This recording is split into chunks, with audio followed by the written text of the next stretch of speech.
amount of pain. I can't get enough pain. I like it rough, cause I'd rather feel pain than nothing at all. Fibro vlog. These are the captain's vlogs. Hi there. It's April. Already it's April. It's spring in the air and it's driving me absolutely nuts because one day it's cold, one day it's hot. My body can't decide how it's supposed to respond, and adjusting isn't really happening so well. And even though there is an improvement in my general condition, I can tell like my knees are not really happy with the current weather. My period's completely off and my knees are consistently sore. And whenever I straighten them, it's just a very obnoxious pain. It's like, if somebody asked me what fibro was like, I would say that for the most part, when you have a really good day, then your knees hurt all the time. It's a good fibro day for me. And nausea. I'm also suffering from nausea right now, which I'm suspecting one of the drinks that I'm drinking is doing it, and I should probably not drink Pepsi Max anymore. Anyways, it's April, which means that I'm thinking about my birthday. My birthday is at the end of May, and there's a topic that I thought that I would have spoken about early on, but the fact that my birthday is coming up is really making me think about my previous birthday. I'm going to be celebrating 28, and in my previous birthday, when I was celebrating 27, I really celebrated it. I didn't celebrate it. I was home alone, and it was incredibly depressing for me. I only got two written SMSs, text messages, from two of my girlfriends, and I really was expecting more. And the truth is that kind of was the moment that I started it really started sinking in.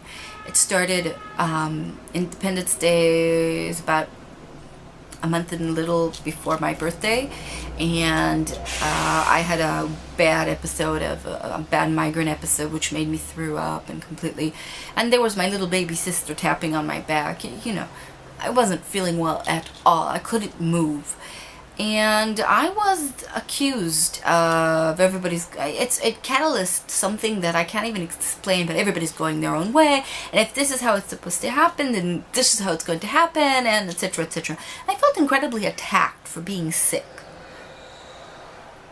That by itself was like, and then I'm a pretty easygoing person when it comes to certain things. I mean, a lot of things I'm not, don't get me wrong, but a lot of things I am, and I don't argue with people but where they want to go spend their birthdays, or what they want to do, or the movie they want to watch, or the restaurant they want to go to. I'm kind of far wrong, because really I think that the most important thing is to have fun with your friends, and it doesn't really matter where you are, unless it's someplace that really causes you huge inconvenience. I mean, the one thing that it used to veto is I didn't want to watch any horror movies, because either it was really stupid or they really were scary, and when they were really scary, I couldn't stand it.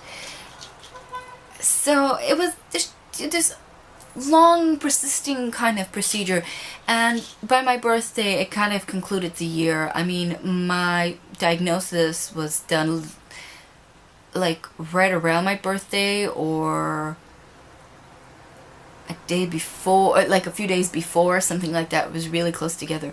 But the entire year prior to that, I was feeling terrible. I mean, all the symptoms were there, and they were just getting worse and worse and worse, because I didn't even know how to take care of it. I didn't even know how to deal with it. I just, you're just looking for a breath of air, but you keep sinking down. It's when you get that little start, you can start building up. But until you get that little start of health awareness and taking care of yourself, you're not there. I felt incredibly cheated, and I really felt like I've been taken advantage, and to a certain extent I just didn't want to spend any more time with these people, because I felt like until, as long as they needed me because I was the quote-unquote driver and I'm the only one who really had a car most of the time, and I was the only one driving outside the city, they needed me. They spoke to me a lot. They asked me whenever they wanted to go out, what am I doing, and invited me over. But as soon as they started having their own lives, and I was no longer part of it. And even though I did try to initiate it, at least with one of them I will never initiate ever again. I will never invest anything in the relationship, because even when supposedly we made up, after the whole Independence Day fiasco, she was still showing me a cold shoulder. So I'm not going to bother. And I think that I invested the most in her, and I think she might have become accustomed to that. I was always there to listen to other people's crap, and I never said anything about the level of conversation conducted a lot of times. Even though it was so stupid, I was just couldn't stand it anymore. I didn't say anything because these were my girlfriends, and you put up with bullshit from your friends because you love them. And I'm just not there anymore, and I feel like it's slightly disappointing. It's slightly frustrating, because I really am one of those people who invest a lot of time in, in their friends and keeping in touch. But all of a sudden, other things came into play, and what was important for me was myself. I had to start putting myself in front of things, because I'm not going to go out and spend all my energy on pleasing other people, and all of a sudden just spending time with them was not enjoyable, or not enjoyable enough. I wanted to do things that I wanted to do. I want to go hang out. And then when I would go out, because, okay, for instance, shopping. Shopping, I don't mind doing with other people, and there are a few people that I shopped while being with. But I would go shopping, and they would all be out together, all three of them.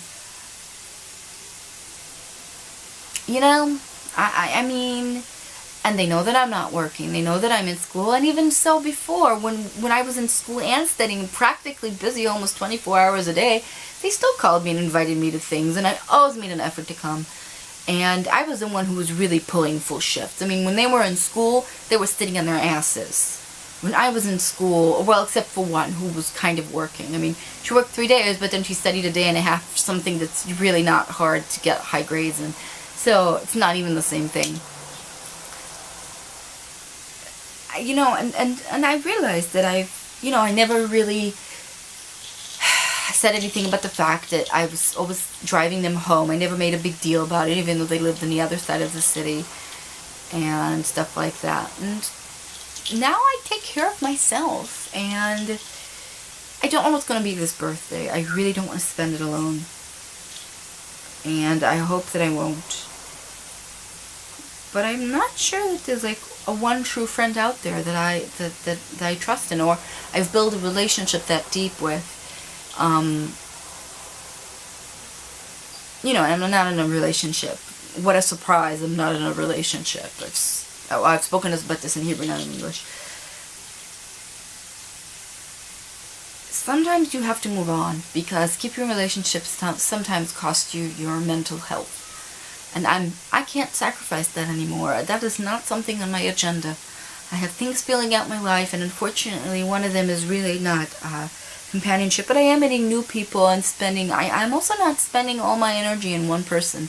I'm really dividing it, and I will build other relationships, but I will do it with people that will never rely on me completely, because then I won't feel disappointed from them. I think that's, it's funny, because if a guy asks me if I've been hurt, and right now I'm not in love with anybody. I'm not in love with anybody, but like I have been. I'm not disappointed from humankind because men. I'm disappointed from humankind because of women, actually. And it's a pretty interesting statement. I'm capable of trusting a man in a couple's relation. Eventually, he has to earn my trust. But with women, I'm very hesitant and very, very careful. They're like barracudas, basically.